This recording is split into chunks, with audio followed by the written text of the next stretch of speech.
I'll preface this by saying some of the best and smartest people I've ever met in my life, I've met actually in prison. And I felt like something inside of me was sort of breaking, and maybe it was. You know, I used to literally just sit there and say to myself, I just want another chance. You know, you have to tear something down to rebuild it. You know, that's how I took some of my freedom back, because that was something that I was in control of. You look to like God or Buddha or Muhammad or anybody for any kind of like help and guidance.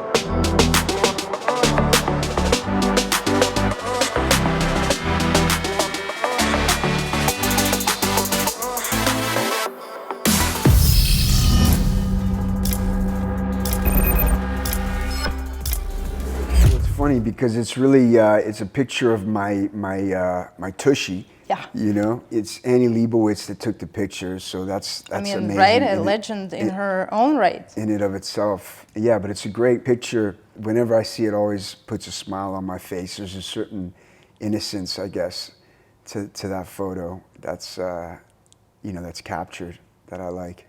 It's incredible. I mean, of course, we know that you come from a legendary family of, you know, your grandfather, your father, but it's also a lot of people that you've been surrounded by that other people will never have an opportunity to meet or be around.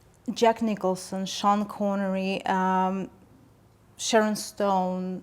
How was your experience of those people? Anything that you know, because of course a lot of them are legends. You know, they are just unique human beings like all of us. Particularly, Jack had a lot of, you know, fun experiences with as a teenager, and he's always been a close friend of my father's, and he's a big kid, you know, just very funny and playful and mischievous. I start my morning with an intention, a commitment to quality of thought, action, and reaction.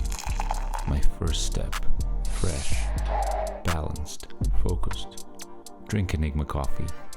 Expand, enjoy, evolve.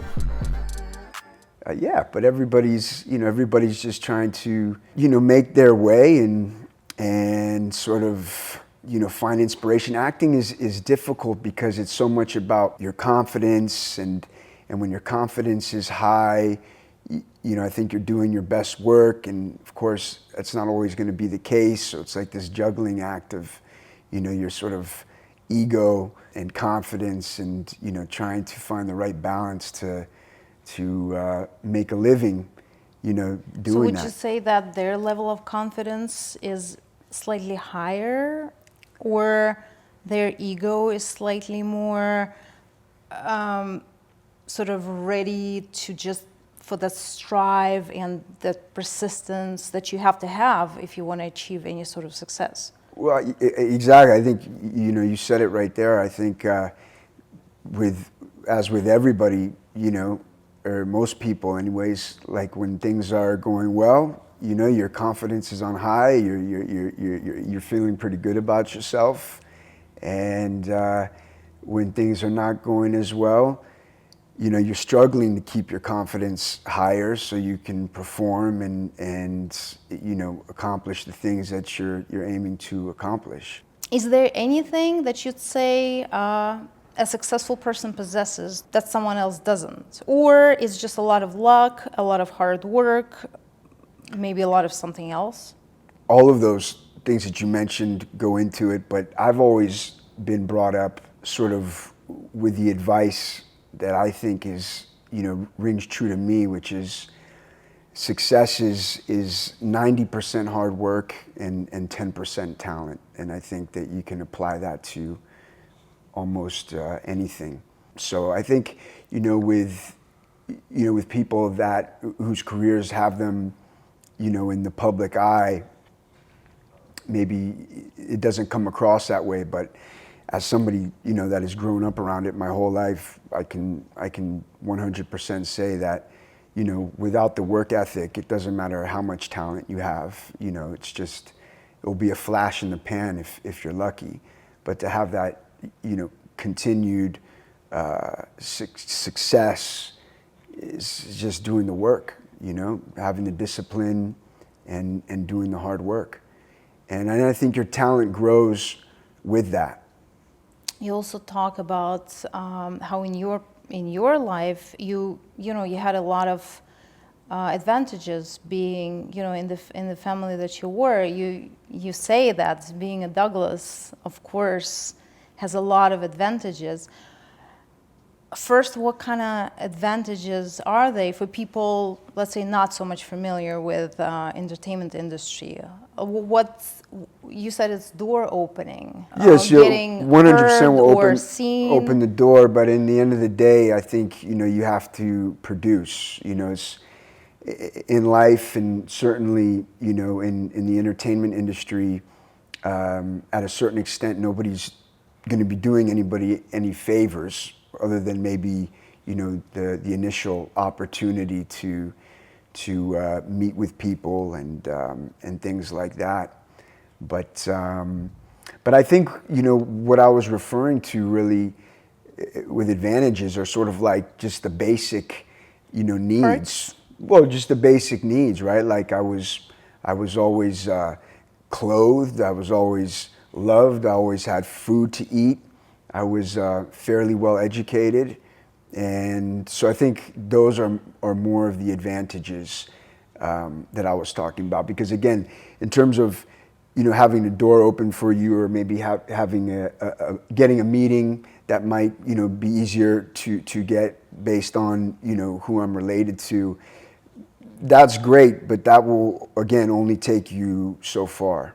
And in your personal experience, a lot of people say that, well, of course, someone that comes from privilege, they have so many advantages. Mm-hmm.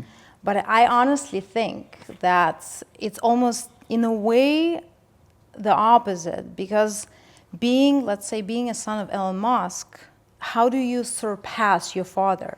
Is it something that's sitting heavy in your experience, or it wasn't so much like that for you? It's not something that weighs heavily on me, but I think, like, when you say compare, I think that's natural, and I think that's sort of motivating when you respect someone, or when you're in the same, particularly when you're in the same line of work. It's sort of like, it's a bar, it's natural to compare yourself with people that you admire, and I think it's motivating and inspiring. Because it's interesting, because when I was reading your book, mm-hmm. a lot of things, I don't know why, but it just happened. So a lot of things, we have a lot of similarities. My father is, pretty successful. I kind of compared myself to, like, will I ever achieve that level of success, even though his success is in a completely different field and is not related. But to me, that's why I asked you, because it's kind of like trying to make your father proud. Maybe it was that, but it was something for me that sort of sat with me. I released that. I think it's natural to want the people that love you, or the people that you love, and to be proud of you. But I guess it's a matter of, as you say, is it something that's affecting you negatively? Like like you're saying, it's something that you felt like you needed to sort of let go. Maybe you were kind of fixated on it, or is it something that's inspiring you? I think there's something to be said. These are our role models. People you look up to. So my father, certainly, my grandfather, and I have many other role models. And do I want them to look at my work and my accomplishments and my trajectory and with pride? Of course.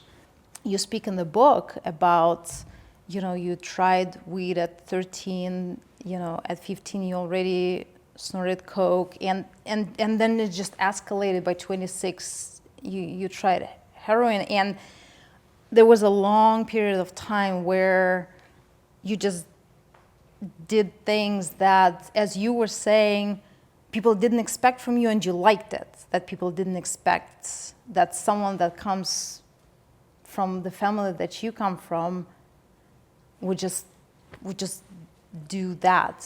Was it curiosity, search for a different path? It's interesting. It's sort of been like a theme in my life, like going back over it. It's just often it has seemed like where I've landed at a particular time in my life has been very different from where, you know, I was expected to land. And by the